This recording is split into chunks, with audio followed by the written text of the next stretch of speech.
আপনাদের সবাইকে স্বাগত। এখন শীতকাল, আর শীতকাল মানে পিঠের সিজন। তো আজকে একটা পিঠের রেসিপি আমি নিয়ে এসেছি, তাহলে দেখতে থাকুন পুরো রেসিপিটা। কাচের বাটি নিয়ে নিয়েছি বড়, আর নিয়ে নিচ্ছি 2 কাপ চালের গুঁড়ো।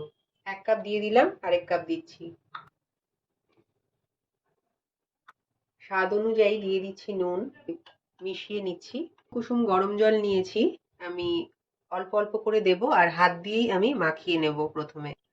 ব্যাটারটা বেশি পাতলাও হবে না, আবার বেশি ঘনও হবে না কিন্তু। জলটা আপনারা পরিমাণ মতো দেবেন, আরও লাগবে জল। আরও জল দিতে থাকবো, আর আমি হাত দিয়ে মাখাতে থাকবো। জলটা আপনারা একটা আন্দাজ করে কিন্তু দেবেন। আমি এখনো পর্যন্ত 1.5 কাপের বেশি জল দেওয়া হয়ে গেছে। হাত দিয়ে মাখালে কি হবে, কোনো ডেলা ভাবটা থাকবে না, কোনো লাম্প থাকবে না। হাত দিয়ে প্রথমে গুলে নিয়ে আমি এবার একটা হাতা নিয়ে নিয়েছি, আর একটু জল দিয়ে দেব। জলের মাপটা আপনাদের নিজেদের দেখে নিতে হবে কিন্তু। খুব একদম ঘন হবে না, আবার একদম কিন্তু ট্যালটালে পাতলাও হবে না। তো আমি ভালো করে নাড়ছি আর মেশাচ্ছি, যত নাড়বো পিঠেটা কিন্তু নরম হবে। দেখুন বন্ধুরা, এরকম একটা ঘনত্ব কিন্তু হবে। তো আপনারা এটা বুঝে করবেন। আর এবারে আমি ঢাকা দিয়ে রাখবো 20 থেকে 25 মিনিট, তাহলে পিঠেটা নরম হবে। ফিরে এলাম, এবার ঢাকাটা তুলে নিলাম। তো এরকম একটা ঘনত্ব তৈরি হয়েছে, আমি আরেকবার নেড়ে নিচ্ছি। এবার মূল পর্বে চলে যাব। আমি নিয়ে নিয়েছি একটা আপ্পাম প্যান, এর মধ্যেই আমি পিঠেটা করব। কিন্তু আপনারা চাইলে মাটির পাত্রে বা লোহার কড়াইতেও করতে পারেন, কিন্তু যারা দেশের বাইরে থাকেন তারা তো এই মাটির পাত্র বা লোহার কড়াই সবসময় পাবেন না। তো তারা কিন্তু আমার মতো আপ্পাম প্যানে করতে পারবেন। তো প্যানটা বসিয়ে দিয়েছি, গ্যাস অন করা আছে। এবারে আমি অয়েল ব্রাশ করে নেব একটু। খুব বেশি তেল দেওয়ার দরকার নেই, অল্প অল্প তেল ব্রাশ করে নিলাম প্রত্যেকটাতে। এবারে আমি ব্যাটারটা দিয়ে দেবো। একটা হাতা নিয়েছি, গোল হাতা।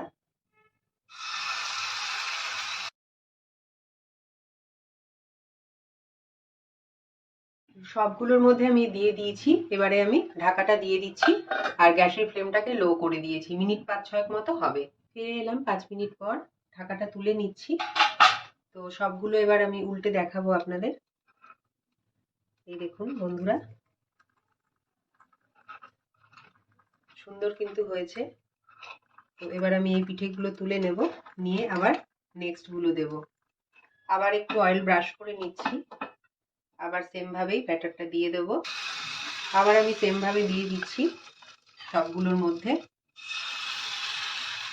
আবার আমি ঢাকা দিয়ে দিচ্ছি, আর আবার আমি 5-6 মিনিট করে নেব লো টু মিডিয়াম আঁচে।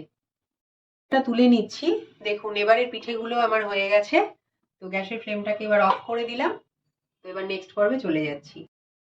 এখানে 1.5 লিটার দুধ আছে, আর দুধটা আমি 10-15 মিনিট জাল দিয়ে ফুটিয়ে নিয়েছি, মানে কিছুটা ঘন হয়ে গেছে।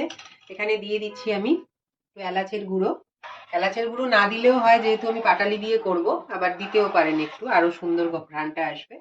এখানে আমি 250 গ্রাম পাটালি নিয়েছি, আর পাটালি গুড়টা আমি দিয়ে দেবো। দুধটা অল্প ঠান্ডা করে নিয়েছি। গরম দুধে দিলে কি হবে, দুধটা ফেটে যাওয়ার চান্স থাকে, তাই জন্য সবসময় গুড় দেওয়ার সময় দুধটা একটু ঠান্ডা করে নেবেন। তো দিয়ে দিচ্ছি। গুড়টা একটু ভেঙে নিয়েছি যাতে তাড়াতাড়ি গলে যায়, আবার আপনারা চাইলে গলিয়েও দিতে পারেন। এবারে গ্যাসটাকে আমি অন করে দিয়েছি, আর গুড় গলতে শুরু করে দিয়েছে। আমি একটু নাড়িয়ে দেব, আর দুধটা একটু ঘন করে নেব। দুধটা আমি গুড় দেওয়ার পর বেশ কিছুক্ষণ ফুটিয়ে নিলাম। তো এবারে আমি গ্যাসের ফ্লেমটাকে বন্ধ করে দিচ্ছি, আর এবারে আমি পিঠেগুলো দিয়ে দেব। একটু হাতা দিয়ে আমি নেড়ে ছেড়ে দিচ্ছি, যাতে ভালো করে পিঠের মধ্যে দুধটা ঢুকতে পারে।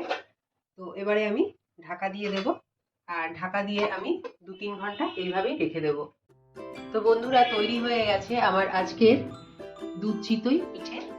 তো আমার মতো করে বাড়িতে বানিয়ে নেবেন। আমি একটা কেটে দেখাচ্ছি কতটা নরম হয়েছে। দেখুন বন্ধুরা, তো আমার মতো করে এরকম ভাবে বানিয়ে নেবেন। আর যদি ভালো লাগে রেসিপিটা, অবশ্যই একটা লাইক করতে ভুলবেন না, আর আমার পাশে থাকতে ভুলবেন না। তাহলে ভালো করে শীত কাটান। এখানেই শেষ করছি। নমস্কার।